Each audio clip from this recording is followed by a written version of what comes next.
Hello everybody, welcome to TCOM 408. This is Dr. Mike Gerhard from the Department of Telecommunications at Ball State. In this video, we're going to continue our introduction to the world of ethics in capitalism in America today. Of course, ethics is simply about doing the right thing.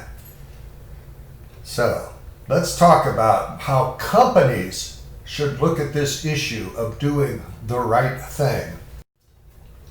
Now, two very important terms in this video that I want you to understand: moral agents and stakeholders. The moral agents are the people who make the ethical decisions that can affect the company, its workers, and society. The stakeholders are anybody who's affected by the actions of a company. So two important terms to understand and to use in your assignments for this class. First, I want to talk a little bit about ethics as an act of communication. We are all students of communication, and we are in the College of Communication, Information, and Media at Ball State. So let's consider ethics as an act of communication. So, consider this little model.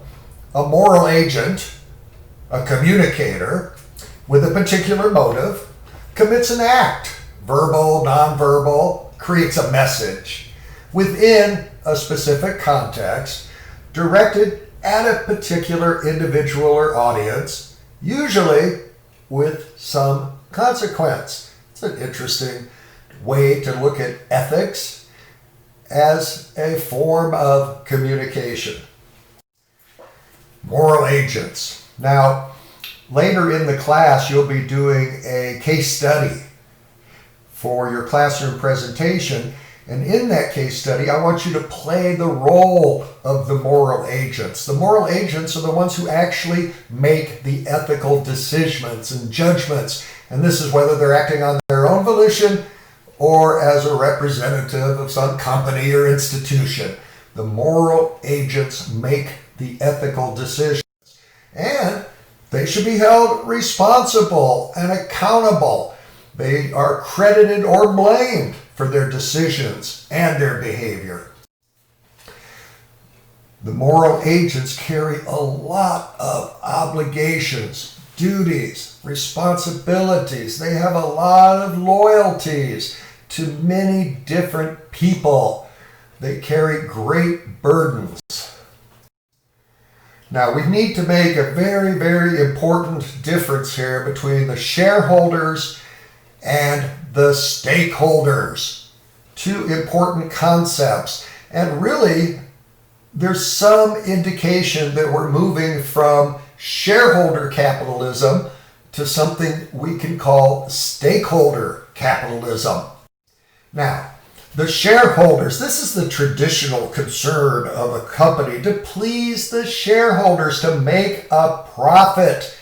Okay, in fact, this is the only legal obligation of a company, really, to maximize the profits and to build value for the shareholders, the people who actually own the company, the stockholders. On the other hand, the stakeholders, that's a much broader term. A stakeholder is any person that's affected by a company or has an interest or concern in a company.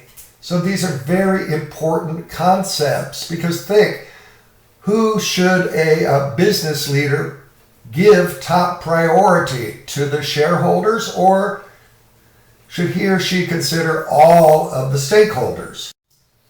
Now, something happened last year, very interesting. It might signal a big shift in corporate America. But there was a group called the Business Roundtable. This is a bunch of CEOs from the nation's biggest companies. And they came up with a new statement of the purpose of a corporation. The purpose of a corporation traditionally has been to make as much money as possible for the shareholders. But Last year, about 200 CEOs pledged that moving forward into the future, they would, quote, lead their companies for the benefit of all the stakeholders, the customers, the employees, the suppliers, the communities, oh yeah, and the investors, the shareholders. So this signaled a very radical change in America's business ethic. And well, at least anyway, I hope it signals a major change in the philosophy and the ethics of corporate America. Let's look at this new statement about the purpose of the company in a little more detail. So here's the commitments, the obligations, the duties, the responsibilities, okay? And I really like this list because I think it reflects my core values, the core values of Ball State University, and really some excellent core values for our entire society to embrace. But check this out. Okay, we commit to delivering value to our customers. Some of these might be good values to put in your professional value statement. Delivering value to the customers. Investing in our employees, training, supporting our employees, good benefits, things to help the workers.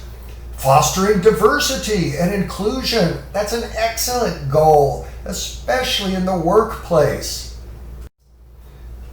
Look at these other obligations. Dealing fairly and ethically with our suppliers, the supply chain ethic. Supporting the communities in which we work, giving back to the communities. Beneficence. Protecting the environment by embracing sustainable business practices. Very important to pledge to commit to the environment. Listed last by this group was profit, generating long-term value for shareholders. They are important. They provide the capital that allows companies to invest, grow, and innovate. But notice they're listed last in this statement. We are committed to transparency, says the Business Roundtable. Very important. We need to be able to track how well these companies are doing in living up to these commitments. And they also promise to effectively engage with the shareholders. That means they'll meet and talk with representatives of all of the shareholders. The Business Roundtable ended this new purpose statement with the following sentence. Each of our stakeholders is essential. We commit to deliver value to all of them for the future success of our companies, our communities, and our country. Well, that is a radical change as far as I'm concerned in the idea of the purpose of a corporation in America and in a capitalistic marketplace economy. Now, maybe this is public relations. If you're cynical and skeptical like me, you might view this as a bit of public relations. However, I do hope that there's a genuine commitment to changing corporate philosophy in America. And we'll see how well these companies have held up to their commitments. They've faced some huge challenges, all business this year, with the economic turmoil, the coronavirus pandemic, and other critical issues facing society. But if all of this came true, this would be a leap forward as far as I'm concerned, especially in terms of social responsibility. This new statement about the purpose of a company reflects a deep commitment to social responsibility. So again, stakeholders are important, not just the investors. The stakeholder is anybody, any person, group who's affected by a company. And a lot of us believe that responsible decision making requires consideration of the effects on all of the stakeholders. So please try, if you're ever in a position of responsibility, try to consider the impact of your decisions, not just on the investors, but all of the stakeholders.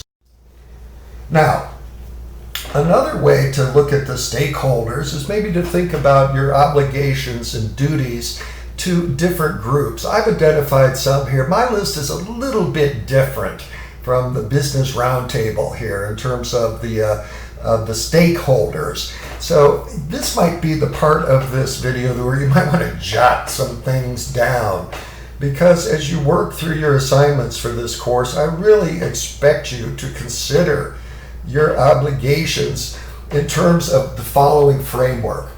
So, of course, when we make any decision, we have to consider its impact on ourselves. Okay, our own conscience. Can we live with this decision? Okay, but we also need to consider others, like the objects of our moral judgments. If we're in the media, that includes the audience, okay, the consumers. Of course, we have to consider our employer, our financial supporters, the investors, the people who pay our checks. But we also maybe have to consider a greater group, and that's our profession, our colleagues, our peers, other people doing the same work. Okay, and I do think we have an obligation to this larger community of professionals to uphold high professional standards. And of course, we should always think about the public, the society, the public's interest, the environment, for example, okay, or the impact of our decisions on the greater good or the greater public. So that's an important list of duties, obligations to consider. Right? Ethics, a very complex and interesting subject. Now, I want to end this little video by just talking about some dimensions of ethics and integrity. Integrity is kind of the broad umbrella term that includes all of the good virtues and traits that we have as ethical human beings. But here's another way to look at integrity. If we have integrity, we can tell right from wrong. We can discern it pretty quickly. And not only can we discern it, but we can act on it. We have the courage to act on what we've discovered and discerned, even if it's at our own personal cost. If we have integrity, we're willing to openly say that we're acting on our understanding of right and wrong. And we're willing to take responsibility for the consequences of our actions. Now, those are all difficult to do. If we could do that, then maybe we're displaying a degree of integrity. How about some basic pillars of ethical conduct? Here's some basic behaviors that might be good cornerstones for all of us in terms of our everyday behavior and our professional behavior. Okay, but here's some basic pillars of ethical conduct. Trustworthiness, dependability. People need to be able to trust what we do, and if we say we're going to do something, to live up to our promises. Respect, the ability to respect others, to have a bit of empathy. Responsibility, fairness, that's equal treatment. Caring about others, especially the less fortunate, and good citizenship, voting, helping out in the community, at least not being a lawbreaker, okay, but trying to be a good citizen in the community. Anyway, how about this? I'll wrap it up with this. I said in an earlier video that I think ethic and ethical development and character development, it's all a lifetime journey. So how does this all kind of develop during one's lifetime as we make the journey from the cradle to the grave? How does our sense of ethics develop? Well, one of the most interesting theories put forward, I think, was by a famous philosopher and ethicist, I believe it was at Harvard University, named Lawrence Kohlberg. He's a 20th century scholar. And he wrote about different stages of moral development, how we grow morally and spiritually and ethically through our lifetimes. And he put forward a very complicated, a model to try and explain this. And I'll kind of reduce this for us, okay? Because I think it's more important to understand the general thrust of it and the main concept as opposed to remembering all the minutiae and the details. But he would say, Kohlberg would say, there's different levels. At the first level, we're young And we're only interested in avoiding punishment and looking out at things very selfishly. This is childish self-centeredness. What's in it for me? Will I get caught? And that kind of controls our behavior and forces us to be ethical. At the next level, we grow a little bit more. Maybe we're more interested in conformity. I want to be a good girl. I want to be a good boy, a good person. It's important for me to help maintain law and order. And that's a real conventional way of looking at ethics, okay? But Kohlberg would say that as some of us progress, not all of us are going to reach the highest level in his mind.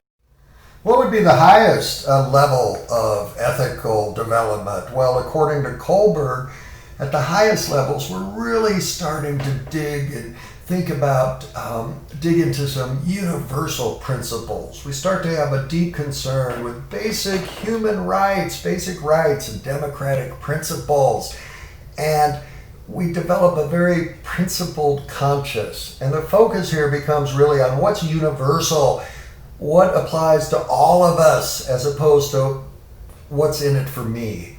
So that's sort of the way I think many of us develop ethically, morally during our lifetimes. Anyway, that's all finally for this lecture. That's a lot of material for you to consider. And I'll repeat, I hope those changes in America's business philosophy are not just public relations and that they're deep, authentic commitments to genuine change. If that's right, those would be really positive steps forward for our society, in my humble opinion. Anyway, take care of yourselves, take care of each other. I'll see you again soon. So long for now.